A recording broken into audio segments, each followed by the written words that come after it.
झुंड परिंदे छोड़ दिए जो उन पर खंगर की पथरियां फेंकते थे, तो उसने उनको ऐसा कर दिया जैसे खाया हुआ भुस।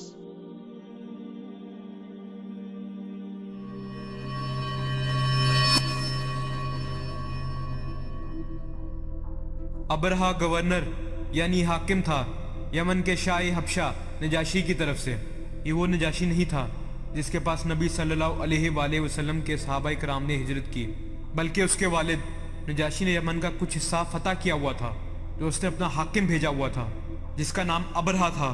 अबरहा नजाशी का हाकिम था यमन में, और वो देखता है कि हर साल उसके लोग शुमाल की तरफ जाते हैं। तो वो पूछता, तुम लोग कहाँ जा रहे हो? लोग कहते, हम हज पे जा रहे हैं, हम हज पे जा रहे हैं। वो कहता, क्यों, वहाँ क्या है? लोग कहते, वहाँ अल्लाह का घर काबा है। तो वो कहता, मैं तुम्हारे लिए घर बनाऊंगा जो तुम्हारे घर काबा से कहीं ज़्यादा बेहतर होगा, और तुम्हें हज के लिए यहीं आना होगा। तो वो एक बहुत बड़ा गिरजाघर यानी कलीसिया तामीर करवाता है यमन के शहर सना में, क्योंकि वो ईसाई था। तामीर करवाने के बाद वो ईसाइयों का सबसे बड़ा गिरजाघर बन गया जजीरा नमा अरब में। वो कहता था, तुम सबको यहीं आना होगा, शुमाल में काबा जाने की बजाय। वो चाहता था कि वहाँ लोगों का मेला लग जाए, बहुत सी वजूहात की बिना पर। वहाँ इबादत करने के लिए, कारोबारी वजूहात की बिना पर। अगले साल जब यमन के लोग फिर से हज करने के लिए काबा चले गए तो उसको बहुत गुस्सा आया, और गुस्से में आके उसने कसम खाई कि मैं ये घर ही ढा दूंगा, लिहाजा लोग ज़रूर मेरे घर आएंगे। उसने कहा, कोई मसला नहीं, मेरे पास एक हाथी है, एक बड़ा हाथी, हम हाथी को ले जाएंगे और अपनी फौजों के साथ आगे बढ़ेंगे। इसलिए वो अपनी फौज को जमा करता है। क्योंकि वो हबशा से थे लिहाजा उनके पास हाथी था, वरना जजीरा नमा अरब में हाथी कुदरती जानवर की हैसियत से नहीं रहते थे। लेकिन क्योंकि वो अफ्रीका से थे लिहाजा उसके पास एक हाथी था, और वो हाथी को जंग की तरबियत देने से वाकिफ थे। और जब वो काबा की तरफ रवाना हुआ अपनी फौज के साथ, जिसमें कुछ कहते हैं तकरीबन 8 हाथी थे और कुछ कहते हैं तकरीबन 20 हाथी थे। बेशतर रवायात कहती हैं वहाँ सिर्फ एक बड़ा हाथी था, बाकी आम ऊंट वगैरह थे। कुछ मौरखीन कहते हैं नहीं, ये बहुत से हाथियों की पूरी फौज थी। लेकिन कुरान पाक एक हाथी का जिक्र करता है, अल-फील, मतलब एक हाथी। तो इसहाबे फील यानी हाथी वाले लोग, बड़ा, बहुत बड़ा हाथी, और वहाँ फौजें थीं जो हाथी के साथ आई थीं। और ये भी कहा जाता है कि उसने काबा जाने के लिए एक अरब दौरा रहनुमा रखा था। उन्होंने मक्कातुल मुकरमा की तरफ चढ़ाई शुरू की। जब वो ताइफ के करीब पहुंचे तो वो एक कासिद भेजते हैं कि जाओ सैयद यानी अहले मक्का के सरदार के पास और उन्हें कहो, हम लड़ना नहीं चाहते, हम आ रहे हैं, हम काबा को ढाएंगे और वापस लौट जाएंगे। तो अब्दुल मुत्तलिब जो कि हमारे हजूर सल्लल्लाहु अलैहि वसल्लम के दादा हैं, खाना काबा के मुतवल्ली और अहले मक्का के सरदार थे, उन तक खबर पहुंचाई गई कि वो ये करने आ रहे हैं। आपने फरमाया, ठीक है, उसे आने दो। और अबरहा पूरी फौज के साथ आया। जैसे कि आप जानते हैं, जब वो मक्कातुल मुकरमा पहुंचे, उसने अब्दुल मुत्तलिब और कुरैश के माल मवेशी कब्जे में ले लिए, जिसमें 200 से भी ज्यादा ऊंट और भेड़ें थीं, जिससे जाहिर होता है अब्दुल मुत्तलिब अमीर आदमी थे।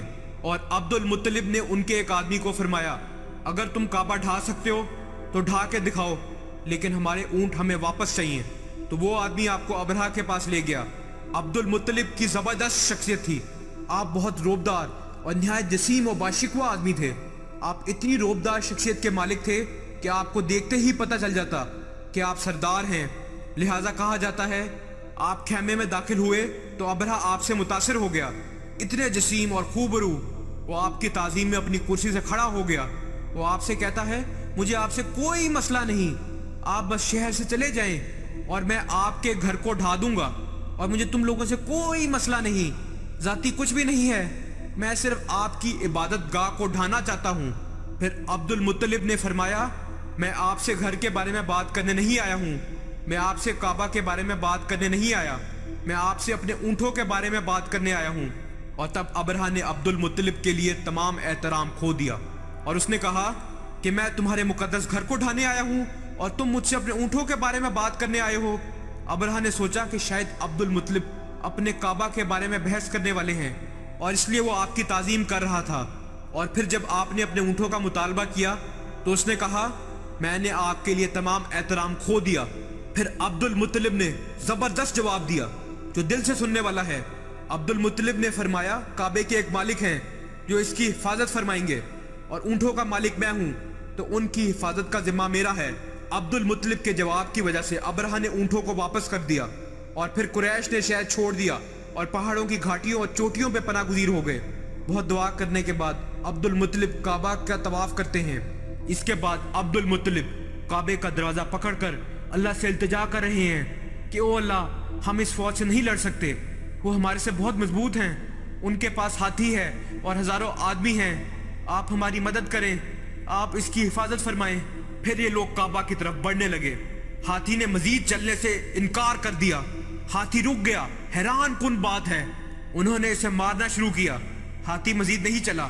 انہیں اللہ سبحانہ و تعالیٰ نے، وہ بحث کر رہے تھے کہ کیا کریں، اتنے میں پرندے آ گئے۔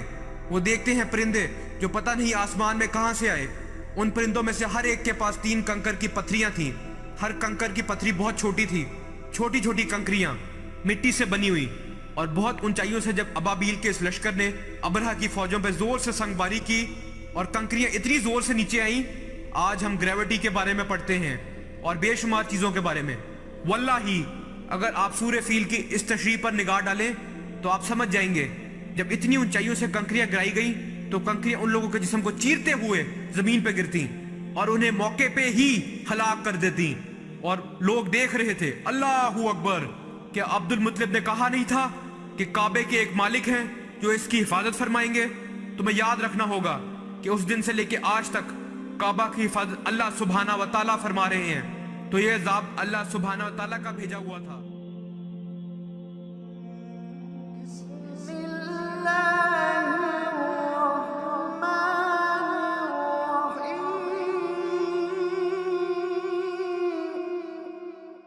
ألا